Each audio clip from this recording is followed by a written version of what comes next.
Good morning বন্ধুরা, রূপাডট শেষের চ্যানেলে সবাইকে স্বাগত। দেখো, আজ সারাদিন আমি কি করলাম সেটাই তোমাদের সাথে শেয়ার করছি।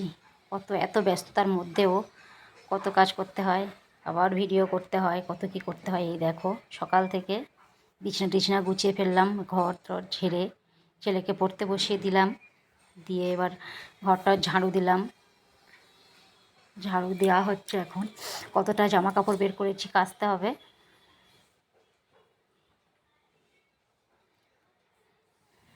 তোমাদের আমাদের ভিডিও কেমন লাগছে প্লিজ সবাই কমেন্টে জানাও। এই দেখো, ঘরটা ক্লিন করা হয়ে গেছে, এবার ঘরটা মুছে নিচ্ছি।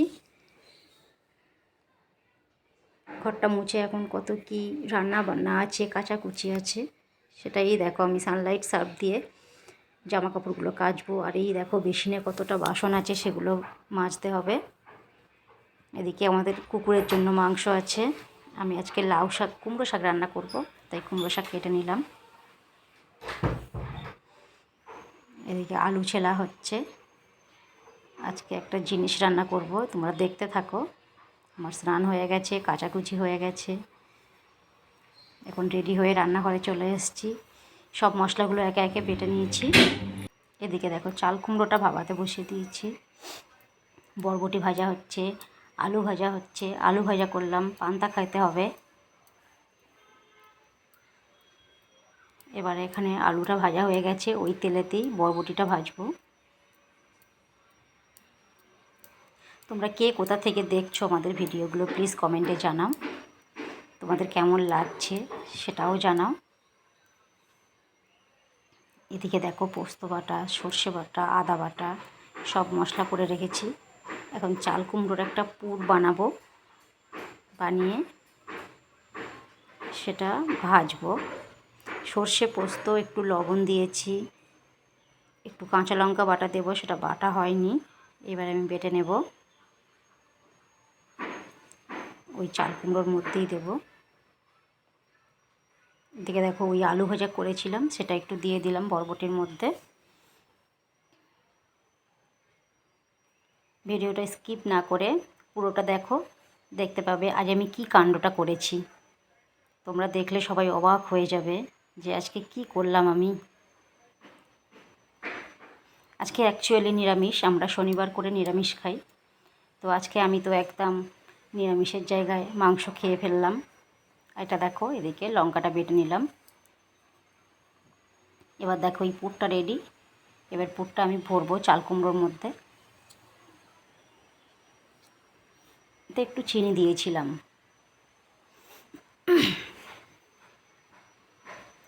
তোমরা বাড়িতে এই রেসিপিটা বানিয়ে দেখতে পারো, ভীষণ ভালো লাগবে। আমি এটা আমার ঠাকুমার কাছ থেকে শিখেছি। এই দেখো, চাল কুমড়োর মধ্যে এই পুরটা দিয়ে দিলাম। পুরটা পুরো ভরে ভরে দিয়েছি। এতে একটু নারকেল দিলে আরও বেশি ভালো হতো, কিন্তু আমার কাছে নারকেল ছিল না, তো আমি এটা দিয়েই করেছি।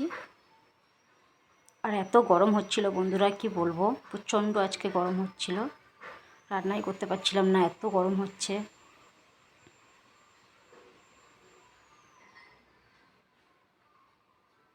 এগুলো দেখছো আমি একে একে সব পুর ভরে নিচ্ছি।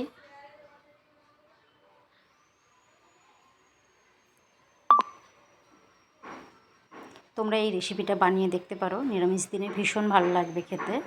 যারা নিরামিষভোজী তাদের জন্য তো ভীষণই ভালো। আর রেসিপিটা একবার হলেও ট্রাই করে দেখো, ভীষণ ভালো। এটা আমি আমার ঠাকুমার থেকে শিখেছি। এই রেসিপিগুলো আসলে আর খুব একটা দেখা যায় না, খুব একটা মানুষ বানায়ও না, কিন্তু বানালে ভীষণ ভালো লাগে। তোমরা বন্ধুরা এটা অবশ্যই বানাবে, আর কার কেমন লাগলো আমাকে কমেন্টে জানিও। এদিকে দেখো, বরবটিটা আমার ভাজা হয়ে গেছে, এবার তুলে নেব। এদিকে চাল কুমড়োগুলো সবে হয়ে গেছে, পুর ভরা হয়ে গেছে।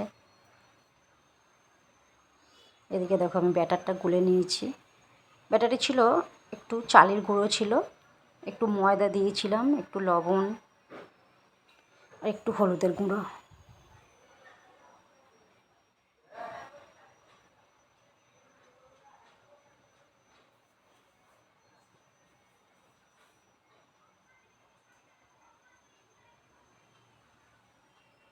দেখো বন্ধুরা, তোমাদের কেমন লাগছে অবশ্যই জানাও। আর একটু জিরের গুঁড়ো দিয়ে দিলাম, সুন্দর একটা নিরামিষ তো একটু সুন্দর একটা ফ্লেভার আসার জন্য। অল্প একটু জল দিতে হবে, আমার গ্রেভিটা অনেকটা গাঢ় হয়ে গেছিলো, তাই একটু জল দিলাম। ভালো করে মেয়েকে বলছিলাম একটু ভালো করে ঘুরিয়ে ঘুরিয়ে গুলে ফেলোটা।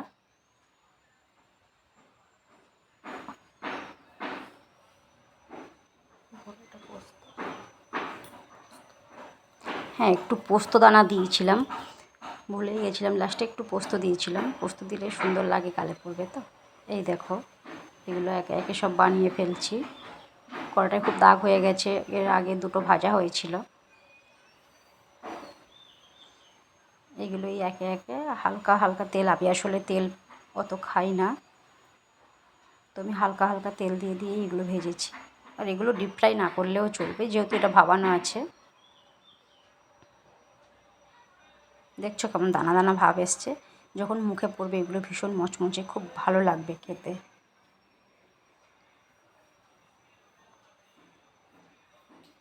তোমরা কে কোথা থেকে দেখছো প্লিজ বন্ধুরা কমেন্ট করো। আর এদিকে দেখো পান্তা বেড়ে দিয়েছি, আমার মেয়ে খাবে, ওর জন্য একটু আলু ভাজা দিয়েছি, কাঁচা লঙ্কা দিয়েছি, ও পান্তাটা খেয়ে নিল। আর আমার ছেলের জন্য আজকে পনিরের ডালনা করতে হবে। আজকে এমনি নিরামিষ, আমরা নিরামিষই খাই, তো পনিরগুলো এবার এই ভেজে নিচ্ছে। তোমরা কেমন করে পনিরটা রান্না করো প্লিজ কমেন্টে জানিও। আর আমি কিভাবে করছি সেটা তোমাদের সাথে শেয়ার করলাম। পনিরটা ভেজে নিলাম, তারপর ওই তেলেতেই একটু কালো জিরে দিলাম, একটু আদা গ্রেট করেছিলাম সেটা দিলাম, কাঁচা লঙ্কা দিলাম,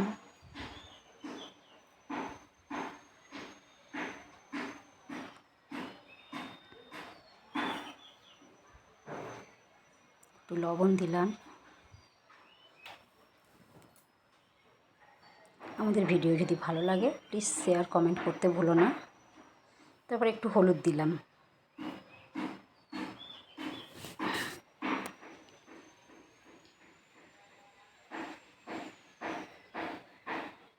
ওটা দিয়ে ভালো করে ওটা কষতে হবে। তারপরে আমি একটু টমেটোর পেস্ট দিলাম।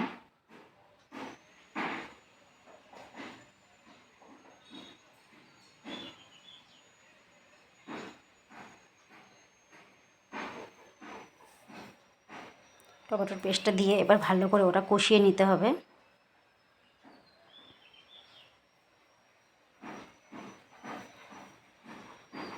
দেখছো বন্ধুরা কতটা ঘেমে গেছি, আজকে প্রচণ্ড গরম ছিল।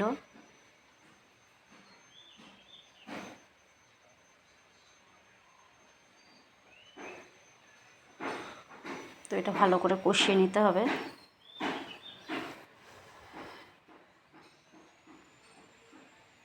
একটু জিরের গুঁড়োও দিয়ে দিলাম।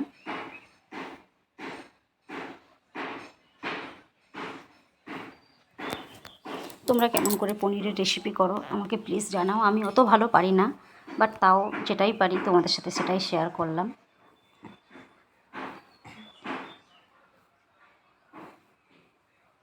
এবার দেখো এই সিদ্ধ করে রেখেছিলাম আলুগুলো দিয়ে দিলাম। আমি একটু আলু ভাবিয়েই খাই বেশি, কারণ বুঝতেই তো পারছো এখন দিনকাল ভালো না, এত রোগ শরীরে চলে আসছে, তার জন্য। এটা ভালো করে কষিয়ে নেব। এবার কষিয়ে নিয়ে আমি একটু জল দিয়ে দেব। ও তার আগে এটা আমি দিয়েছি, এটা ওই কাজু আর বাটা, পোস্ত বাটা আছে, কাজু আর পোস্ত বাটাটা আমি তো ভুলেই গেছিলাম।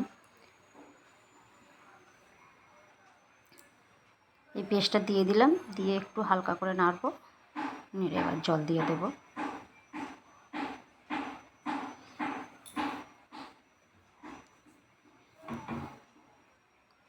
আজকের কত কী রান্না করলাম বন্ধুরা সেটাই তোমাদেরকে দেখাবো। প্লিজ সঙ্গে থাকো আর ভিডিওটা স্কিপ করো না, না টেনে সবাই দেখতে থাকো। আর কেমন লাগছে প্লিজ আমাকে কমেন্টে জানাও। আমাদের ভিডিও যদি ভালো লাগে শেয়ার কমেন্ট করতে ভুলো না। আর আজকের রেসিপিগুলো সবই তোমাদের সাথে শেয়ার করলাম। তোমরা যদি পারো বাড়িতে একবার হলেও ট্রাই করে দেখো, খুব খারাপ লাগবে না জানি।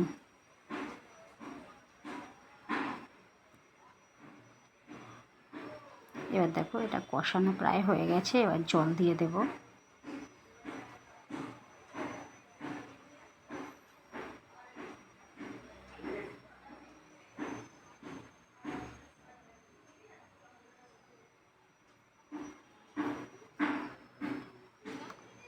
এবার ঝোলটা ফোটার জন্য ছেড়ে দেব।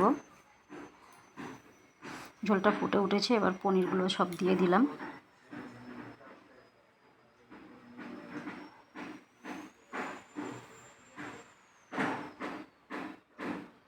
পনিরগুলো সব দিয়ে এবার ঝোলটা ভালো করে ফুটুক, একটু গ্রেভিটা গাঢ় গাঢ় হবে। চিনি দিয়ে দেব।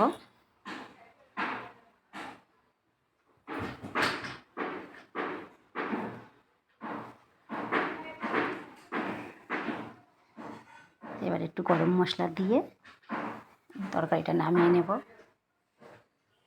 বেশি ঝোল করব না আজকে, কারণ আজকে অনেক কিছুই রান্না হয়েছে, বেশি বেশি রান্না করে দরকার নেই।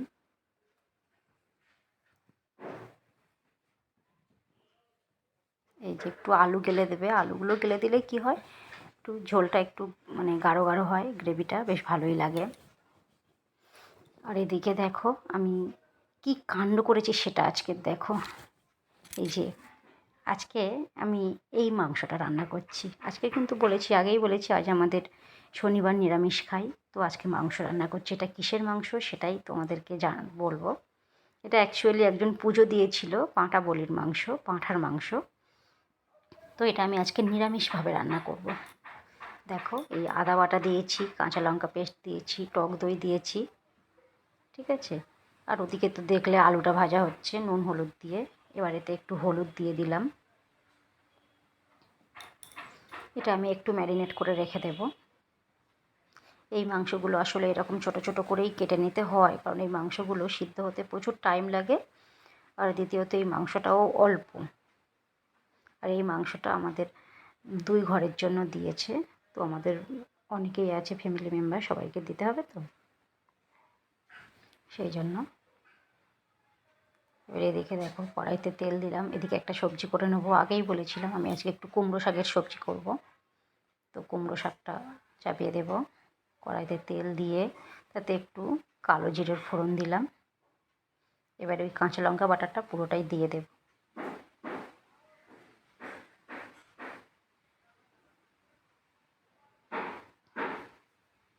আদা বাটা দেব।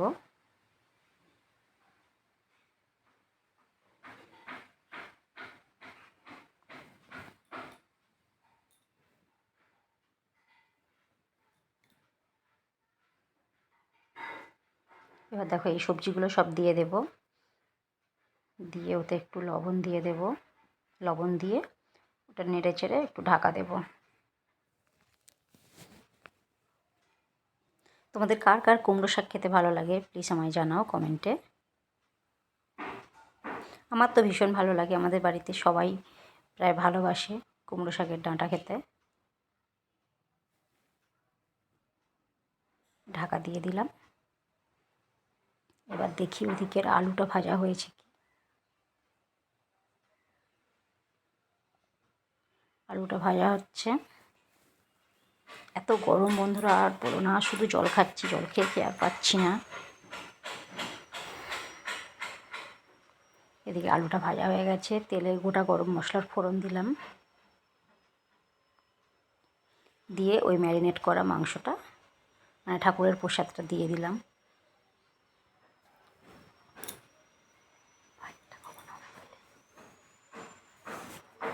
মা এটা কি করছো তুমি আজকে? আমাদের তো আজকে নিরামিষ।